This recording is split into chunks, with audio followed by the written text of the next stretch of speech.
unlike something like the resurrection of Christ, where there are multiple witnesses at various times and places whose testimonies kind of provide a kind of chorus of people who said, we saw Jesus alive from the dead, and we could actually visibly witness this.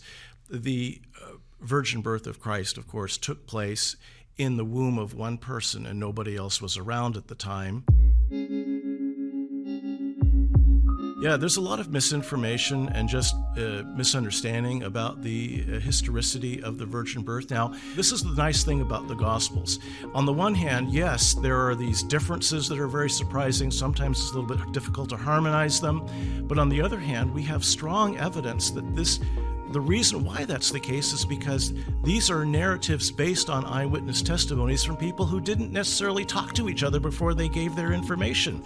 So that strengthens our confidence in their contents. And so you really have at most two witnesses or eyewitnesses of relevance here. You have Joseph, who saw an angel and was told about this, and you have Mary, who found out about this by the annunciation of the angel Gabriel as well. So there are only eyewitnesses, and we don't have any texts from them directly.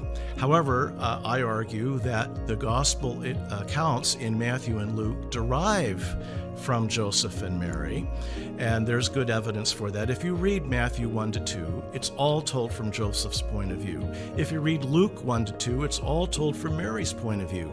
That can't be a coincidence. What's going on? In fact, they're told from such different points of view that none of the passages within those two chapters are shared in common. There's no common narrative block of material that they're both giving in just slightly different words or something. It's entirely different blocks of material, and yet they agree on a number of basic points about what led up to the birth of Christ, and all of these things kind of converge together to provide two independent accounts of the same basic fact.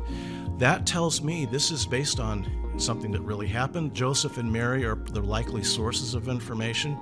So even though we can't provide the kinds of compelling testimonial evidences that you would get in something like the resurrection of Christ, we do have surprisingly decent evidence that this actually happened.